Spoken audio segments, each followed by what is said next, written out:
Who would be your dream collaborator if you get a chance, like, to pick one from your Canadian? From the Canadians, maybe Drake or The Weeknd.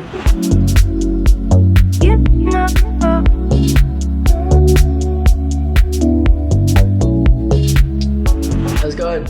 I'm good. I just got back to my hometown now where I am. I mean, actually, I'm in a hotel now. Oh, sweet. Yeah, Nice and to how are be home. you? I'm good. I'm home as well. I'm in Toronto. But you just finished your tour, right? I did. Well, on Monday I got home. Today I want our Thai fans to get to know about you more. The first question is I want to bring back to when it all started, the first memory that being into, music. I don't remember everything, but I remember like the important parts. Like I remember recording my first cover in the bathroom of my house. We just used like the laptop microphone. I remember everything. I remember shooting the first music video. I have a pretty good memory for things that happened like a long time ago.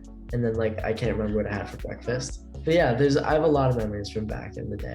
I look back on them fondly. Do you still sing in the bathroom until now? Well, I mean, sometimes when I'm getting ready, I'll think of a melody and just like sing it into my phone for later. But now we record it in nicer studios than a bathroom. I still do. I'd like to do it every day, every morning. That's my concert. So you come from Canada, and of course, there's a lot of Canadian talented singers like Justin Bieber, Shawn Mendes, The Weeknd, Drake.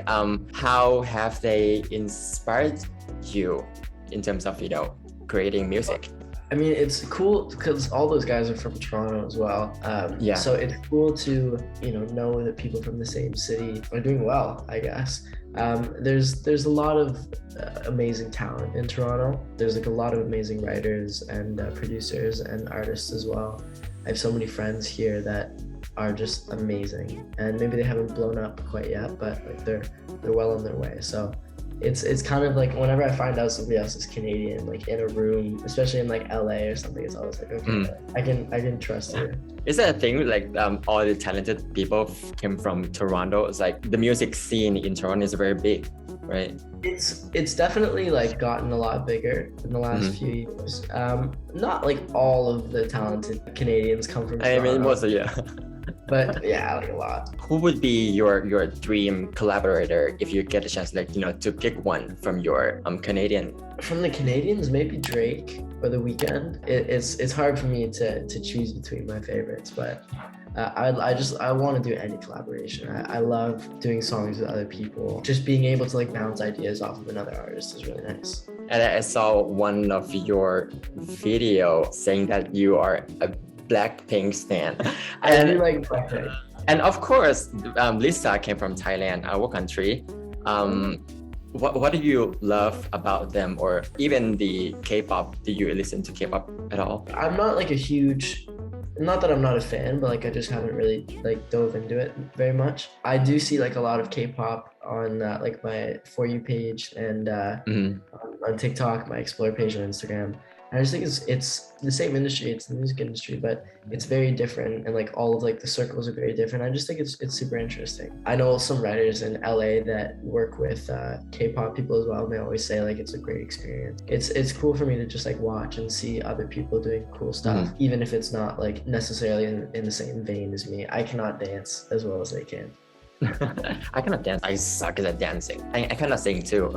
Your big break is getting attention from doing the covering songs on YouTube, right? How do you think social media and YouTube has been a crucial role for the young artists nowadays? I'd say now it's more so TikTok that is blowing people up, but for sure, like before YouTube, you couldn't really get recognized by like a major label unless you had some sort of connection or unless you got really, really lucky. And social media kind of changed all that because you can create your own audience and then go to a label and be like, this is what I can bring to the table, which is what I did. I waited until I had been doing music for like 7 or 8 years before I went to a label and music signed me, which worked out in my favor. I have a really amazing deal, and I have a really amazing relationship with everybody at Universal.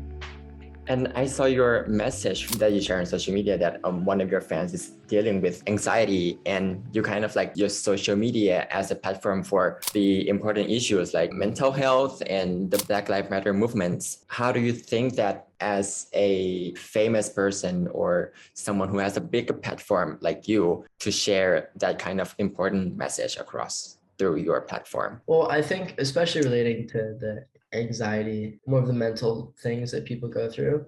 I go through a lot of that as well, and I think at this point that's pretty talked about. It's very common, unfortunately. So wherever I have words of wisdom, I like to share them, and people tell me that my music helps as well, which is awesome. The songs where I get more vulnerable, kind of encourage people to like speak out and confront their feelings rather than just live in like an anxiety-ridden state. And then about like the social justice movements, like Black Lives Matter, I feel like it's almost a responsibility of mine to echo the opinions and the problems of people who don't have the same platform that are marginalized. So when all that started happening in 2020, I had done like some stuff before then. I've always really liked doing work with like charities and stuff, but I think 2020 and the George Floyd tragedy was when I really started to get active on social media with it all, and I haven't really stopped since then. It's I feel like it's kind of a responsibility. If you have a platform and you believe in what you're saying, then say it. There's no reason not to.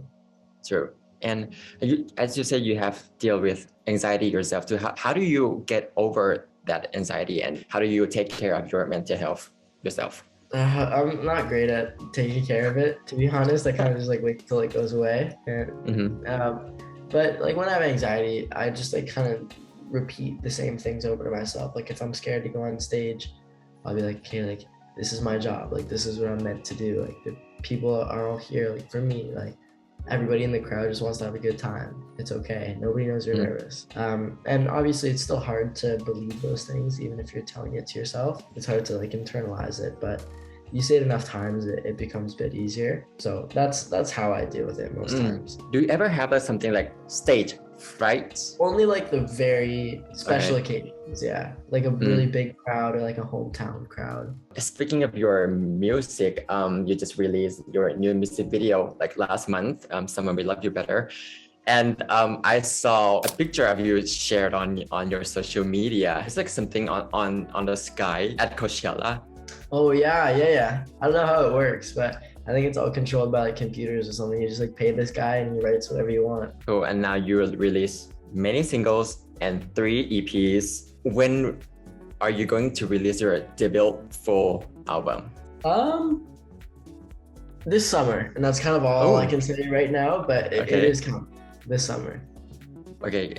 Is there anything you can tell about your new album? What's it gonna be like? What's the mood and tone? What's the song gonna be like in there?